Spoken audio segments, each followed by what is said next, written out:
네, 안녕하세요. 독이안의 경매왕의 독이안입니다.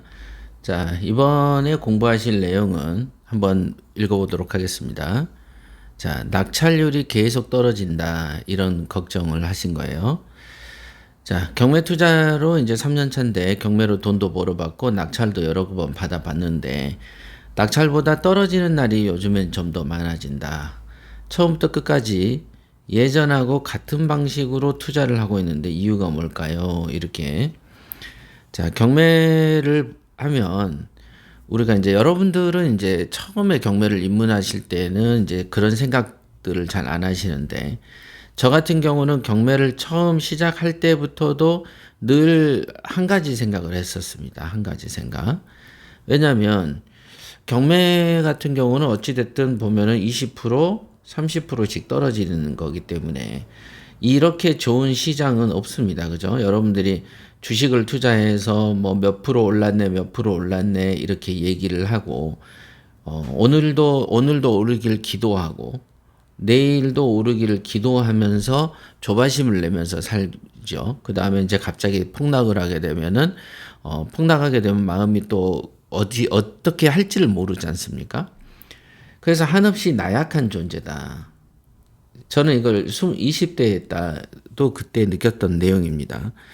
근데 경매라는 것은 주체가 나다, 나.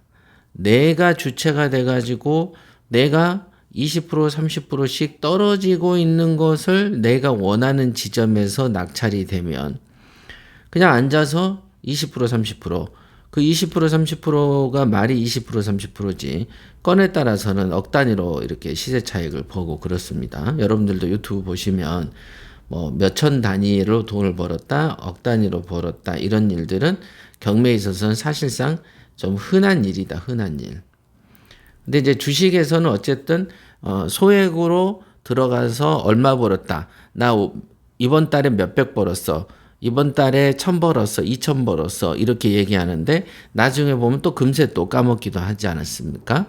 그러나 이제 경매로 이제 몇천 벌었다, 몇 억 벌었다 이런 거는 벌써 시세 대비 내가 낙찰가라는 게 분명히 존재해 버리기 때문에 그죠? 예를 들면 내가 5억짜리를 2억 5천에 샀어요. 근데 전세가 2억이래요. 자, 그러면은 내가 얼마를 싸게 샀는지를 이렇게 표시가 난다는 거죠. 그러면 이미 샀기 때문에 5억짜리가 다시 2억 5천까지 떨어질 리는 사실상 만무하죠. 떨어질 가능성이 0몇 프로라도 존재하겠지만은 실제로 부동산이 그렇게까지 떨어지지는 잘 않는다는 거죠. 그러니까 이렇게 안정적인 일을 내가 해야지라고 저는 생각을 했었어요. 안정적인 일. 뭐 노심초사하면서 살 수는 없다. 내가 인생은 한 번뿐인데. 자, 그런 생각을 했는데 그런 생각을 하면서 동시에 밀려오는 어떤 걱정이랄까 미래에 대한 어떤 고민이 뭐였냐면 그럼 이렇게 안정적이고 돈을 버는 것을 내가 20대 때는 이렇게 벌었지만은 그럼 60대 되면은 어떻게 되고 70대 되면은 어떻게 되는 거야? 이런 생각을 할 수밖에 없었다. 그러나 그 당시에 지금은 60대도 보면은 젊다라고 생각하지만 그 당시에는요. 제가 20대 때는 60이면 환갑 잔치를 별도로 하던 시절입니다. 그러고는 이미 이제 얼굴만 해도 많이 늙어버린 세대였습니다. 그때가. 그러면은 그때는 정신도 오락가락 할 수도 있고 20대 30대 때 어떤 강렬한 어떤 투자의 강한 힘이 아무래도 나약해질 것이고 아무래도 앞뒤를 많이 재면서 판단력의 속도도 판단의 속도도 떨어질 거고 판단력도 예리해지지 않고 무뎌질 거다는 것이죠.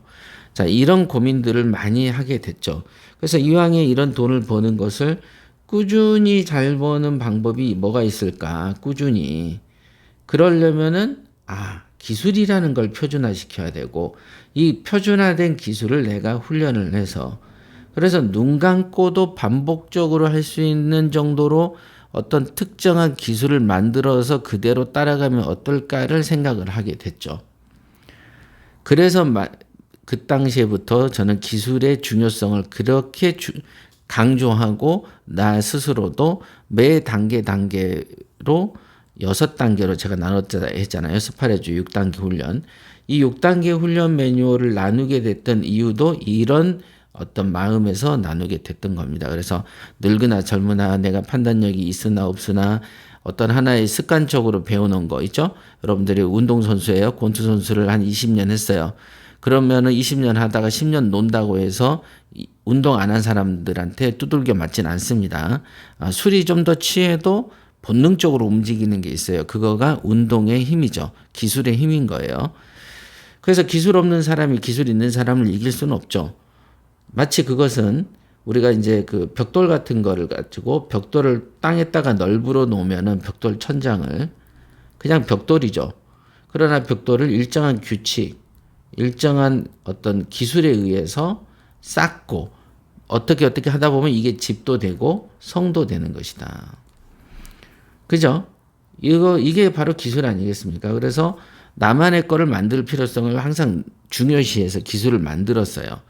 지금 말씀하고 있는 이 내용도 마찬가지다. 나는 똑같이 하고 있는 것 같은데 계속 떨어지는 이제 이 이유가 뭐냐 도대체 이런 게 이제 나중에 오리무중으로 가는 거예요. 그래서 아니 많이 했는데도 실력이 고만고만하다. 실력이 늘지 않고 실력이 느는지 안 느는지는 스스로 압니다. 마음이 불안해지니까. 그렇습니다. 그래서 이 불안감이 없어져야 된다. 이렇게 말씀드렸고, 그러려면은 이제 그 실력이 확고해지는 안정적인 방식을 내 몸에 익히는 게 중요하다. 이렇게 말씀드렸어요.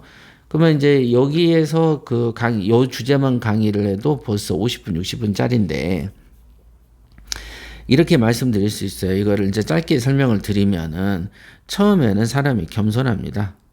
겸손해요. 내가 하나만 낙찰되면 좋겠다라는 겸손함이 있죠. 그래서 그 윗사람의 말을 잘 듣습니다. 그러나 경매를 몇 건 하지도 않았는데 고집 세고 곤조 있는 사람들은 있어요. 자, 이런 사람들 애초에 돈 못 봅니다. 돈을 못 벌어요.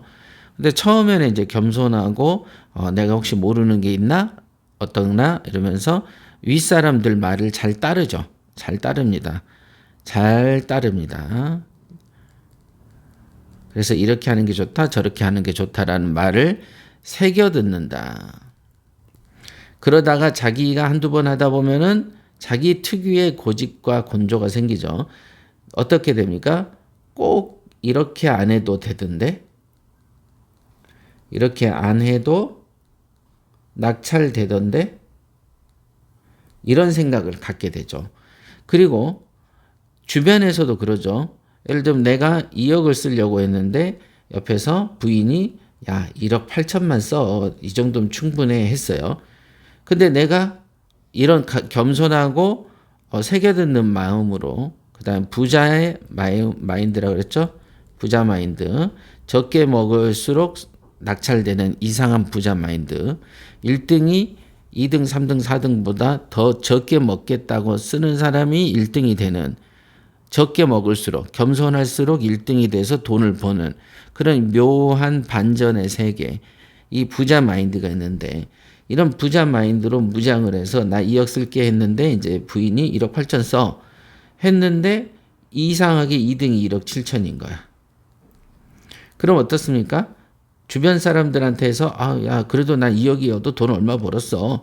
짠돌이표를 보여주면서 수익률표를 보여주면서 이렇게 저렇게 이제 자기 만족과 자기 세뇌를 해 가는데 데이터상으로는 부인이 말을 들었어도 1등도 하고 오히려 2등보다는 1,000만 원만 더 써서 가져간다. 이런 결론은 그렇게 보인단 말이죠. 그러니까 나중에 옆에서 계속 뭐라고 하는 거예요. 조금만 덜 써도 되는데, 조금 덜 써도 되는데, 전에는 좀 더 많이 썼잖아. 그랬으면 이 돈 가지고 딴 거 하고 인테리어를 좀 더 하거나 아니면 그걸로 다른 물건 하나 더 살 수 있었잖아. 이런 식의 얘기들이 스며든다, 이게. 그래서 냉정한 어떤 그 장인의 정신, 냉정한 고수의 마인드와 철학이 붕괴가 됩니다. 붕괴가 됩니다. 우리가 이제 반도체를 만들 때 주변에 먼지를 뒤집어 쓰지 않기 위해서 옷도 마스크도 그다음에 그 장소 자체를 격리하지 않습니까? 이 격리를 해서 순수성을 유지해야만 반도체가 좋은 게 나오죠. 그런 것처럼 여러분들도 이렇게 딱 성장을 하려면은 주변에 잡다구리한 어떤 외부의 공격, 나를 흔들려고 하는 세력, 나를 흔들려고 하는 잘못된 지식, 잘못된 편견, 잘못된 방식의 영상 이런 거에서 자기가 거부해서 나의 순수성을 유지해야 되는데 이제 바로 옆에서 이런 얘기들이 계속 듣다 보면 어떻게 됩니까? 멘탈이 붕괴가 돼서 애초에 경매를 몇 년 하면서 나만의 철학이 없던 사람한테는 이제 요게 붕괴가 돼버리는 거예요. 그러면서 한 3번, 4번쯤 가다 보면 상대의 말을 따르게 돼 있고 그렇게 함으로써 그때부터 미역국을 이제 먹기 시작하죠. 미역국을 먹고 1등이 아니게 됩니다.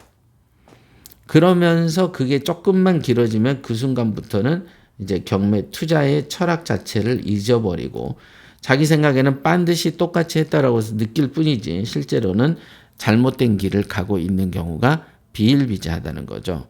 그래서 아까 이 그림을 꼭 기억하세요.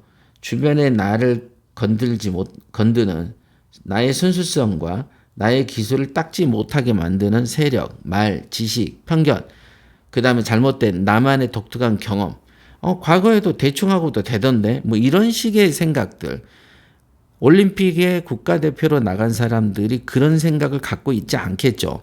과거에 했더니 되더라 뭐 이런 생각으로 올림픽 선수가 되지는 않지 않습니까? 항상 최선을 다하는 마인드가 필요하다. 최선. 항상 최선을 다해야 되는데 사람들은 최선을 다하지 않는다는 것이죠. 그러니까 투자의 철학과 투자의 기술이 고유한 게 없다 보니까 시간이 가면 오히려 고수가 되는 게 아니고 시간이 갈수록 하수가 돼버리는 거죠. 참 묘하다. 오히려 시간이 가고 반복을 할수록 고수가 돼야 되는데 이상하게 오히려 하수가 돼버리고 하수가 되다 보니까 흥미가 떨어지게 되고 흥미가 떨어지다 보니까 눈에 불을 켜고 투자를 하지 않게 되고 눈에 불을 켜지 않고 하다 보니까 잘못된 다른 투자처를 헤매다가 역시 중도에 끝나버리는 평범한 경매쟁이의 인생으로 흘러갑니다. 경매쟁이가 100명이라면 자기의 본 실력을 갖고 평생 동안 꾸준하게 이어나가는 사람은 정말로 한 5% 남짓되지 않나 이런 생각을 하게 됩니다. 이런 게 있습니다. 그리고 또 하나의 예시를 들자면 많겠습니다만은 또 하나의 예시는 이런 거죠. 우리가 이제 제가 가르칠 때 전국에서 가장 좋은 물건을 고르라. 그게 우량 물건이다라고 해서 우량 물건의 정의를 알려드렸더라도 이 우량 물건을 조사할 때 오는 그 시세조사 있지 않습니까? 시세조사를 할 때는 보통은 제가 요구하는 것들이 있죠. 리포트가 당시에 여러분의 선배들이 다 80장, 100장씩 썼단 말이에요. 근데 이거를 10장도 안 쓰고 오히려 5장도 안 쓴단 말이죠. 그렇게 해서 그래도 입찰이 되면 돼요. 그러나 시간은 갈수록 감각은 처지는데 감각은 떨어지죠. 그런데 이 리포트를 적게 쓰고 대충 입찰하고 부동산에 전화 몇 군데 하면서 거기서 얻은 짧은 지식으로 이제 입찰을 하기 시작하면 이때는 이제 뭐 돌이키기가 힘들어지는 거예요. 애초에 80장, 100장씩 쓰고 애초에 비교 분석하는 크로스 체크 있었죠. 다양한 화법을 통해서 화법 4가지 설명드렸어요. 4가지 화법 중에서 이간책을 사용하라. 이 이간책 화법을 정확하게 깨닫지 못하면 자기가 옳다라고 조사했던 시세의 결과가 엉뚱한 시세의 결과를 매달리고 이걸 근거로 낙찰가를 결정한단 말이죠. 이걸 근거로 투자의 모델을 그린다. 보통 투자를 할 때는 어떻게 하라 그랬습니까? 투자를 할 때는 처음에 구매 당시부터 판매까지 전 과정을 다 살피면서 다양한 시나리오를 그려야 된다라고 말씀을 드렸죠. 그게 바로 우량물건 검색 훈련상의 시나리오 훈련이죠. 이 시나리오 훈련에서 이 물건이 판매될 때까지의 최종 그 결과물이 도출될 때까지의 그림을 그리라고 했는데 이 그림을 그리는 습관을 안 해놓다 보면 지금 말한 것처럼 시세조사도 정규적으로 배웠던 방식대로 정한 분량만큼 하지 않고도 입찰 보는 게 그런 식으로 몸의 습관을 들이면 지금 말한 이 고민처럼 돼버립니다. 그러고 나서 나중에 생각하기를 나는 똑같이 했는데 왜 안 되지? 라고 생각하지만 실제로는 똑같이 하고 있지 않기 때문에 안 되는 것이죠. 이런 거. 자, 이거에 대한 설명 충분히 드렸으니까 이해가 안 되신 분들은 두세 번 더 들어보시기 바랍니다.